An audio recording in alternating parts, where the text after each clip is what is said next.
আমার সকল প্রিয় ছাত্রছাত্রীকে জানাই আমার চ্যানেলের তরফ থেকে স্বাগতম। তো স্টুডেন্ট, আজকে আমি আলোচনা করব তোমাদের যাদের রয়েছে মাইনর পলিটিক্যাল সায়েন্স সেকেন্ড সেমিস্টারের নিপ সিলেবাস অর্থাৎ 4 ইয়ার আন্ডার গ্র্যাজুয়েশন প্রোগ্রাম 2024। আজকে আমি প্রথমে 10 মার্কের প্রশ্ন আলোচনা করছি, ঠিক আছে? একে একে কিন্তু আমি সবটা আলোচনা করব। আজকের ভিডিওতে 10 মার্কের প্রশ্নের সাজেশন পেয়ে যাবে।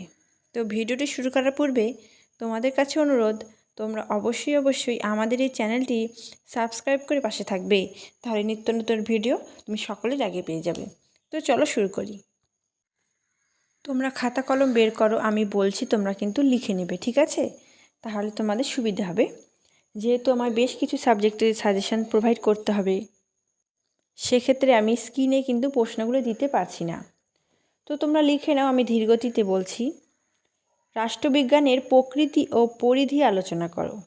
নেক্সট, রাষ্ট্রবিজ্ঞান ও ইতিহাসের মধ্যে সম্পর্ক আলোচনা করো। পরবর্তী প্রশ্ন, রাষ্ট্র কী, এর মূল উপাদানগুলি সম্পর্কে আলোচনা করো। 4 নম্বর প্রশ্ন, রাষ্ট্রের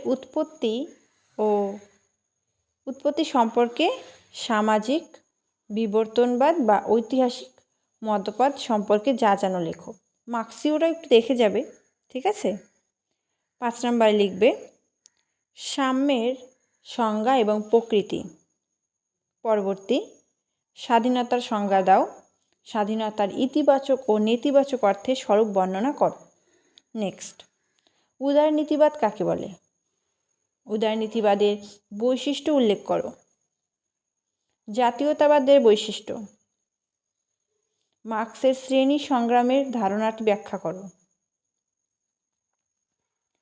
রাষ্ট্রের প্রকৃতি সম্পর্কে লেখো। এটা তো রাষ্ট্রের প্রকৃতি বললাম, এটা আলাদা করে পড়ার দরকার নেই, ঠিক আছে? তো দেখো, রুশোর সাধারণ ইচ্ছার ধারণাটি একটু ভালো করে পড়বে। স্বাধীনতা, সাম্য, ন্যায় বিচারের পারস্পরিক সম্পর্ক পড়বে। সমতার সংজ্ঞাটা একটু পড়বে। বহু সংস্কৃতিবাদ সম্পর্কে লেখো। রাজনৈতিক তত্ত্ব সম্পর্কে উত্তর উদারনীতিবাদ। আরেকটা পড়বে সার্বভৌমিকতার বহু তত্ত্ববাদী তত্ত্ব, বহুত্ববাদী তত্ত্ব। তারপর রাষ্ট্রবিজ্ঞানের আচরণবাদী দৃষ্টিভঙ্গিটা একটু ভালো করে পড়ে যাবে। এর মধ্যে থেকে রাষ্ট্রের প্রকৃতি যেটা আলাদা করে বললাম সেটা পড়ার প্রয়োজন নেই। সমতাটা আলাদা করে একবার দেখে যাবে। স্বাধীনতা, সাম্য, ন্যায় বিচারের যে পারস্পরিক সম্পর্ক সেটা পড়লে কিন্তু স্বাধীনতা যদি 6 মার্কেও আসে সেক্ষেত্রে কিন্তু লিখতে পারবে, ঠিক আছে? তো আজকের ভিডিওটা ছিল এতটাই। তো তোমরা অবশ্যই খুব ভালো করে পড়বে, ঠিক আছে? অবশ্যই ভালো করে পড়বে এবং খুব শীঘ্রই আমি 6 মার্কের প্রশ্ন নিয়ে আসব। ততক্ষণ তোমরা এই প্রশ্নগুলোর উত্তর করতে থাকো। Thanks for watching. After all, thank you সকলকে।